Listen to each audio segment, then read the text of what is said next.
or every time you do a level, think of it as a scouting mission. You're going in not to beat it, but to figure out what the level is, what you're going to be facing a lot, and what type of weapons you should bring in. Same with the tools. If you're in a level with a ton of enemies and you are using up ammo like crazy because you can't stealth it, you're going to want high capacity weapons like the SMG.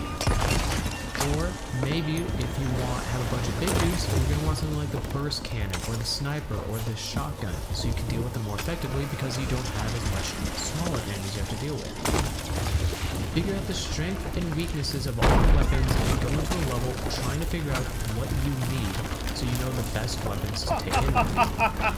Tools are essential when it comes to beating levels. Holy fuck. Well, for the most part, I should say. But how do you know the most effective ones to take in? Well, you won't know until you play a level and figure out what you really need. But standing in between enemies actually does block line of sight. And you may think, oh, well, it's not that big of a deal if they're too far away. What if I told you this can change things with enemies are like 5 meters away from each other? Yes, that's right. You can have 2 enemies basically right next to each other, but as long as there's enough room for you to fit in between the 2 enemies and stand in between them, you can kill one of them without setting off the other one as long as it's not glowing. This is a very nice skill that I love to abuse and very few people seem to really know about it. This also works even if they're not facing each other.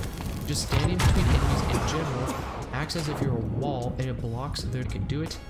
Take advantage of this situation if you have 2 enemies close to each other, but not close enough to the point where you won't be able to slip in between them. Shit right. This can save you from a lot of unfortunate setups. What As long as you're not walking when they're robbing. Robbing is the final professional. So, if you see a bunch of enemies and you want to get close to them quickly, just walk. Especially, let's say there's 4 enemies next to each other and you want to do a consecutive takedown. The issue is if you crouch and do it one at a time, is the first person wants to get there, then all the enemies start to glow more often. And then when the second person gets there, and then the third, it gets worse and worse. Eventually, you get to the point where the 4th person pretty much can't even take a step, even if they're crouching, before the enemies light up and start throbbing. You can move as much as you want, as long as they don't throb. Just make sure you try to stop a little bit before they throb. Assuming you don't sprint or you don't use your light, the amount of time it takes for them to throb is always going to be the same. So take advantage of that.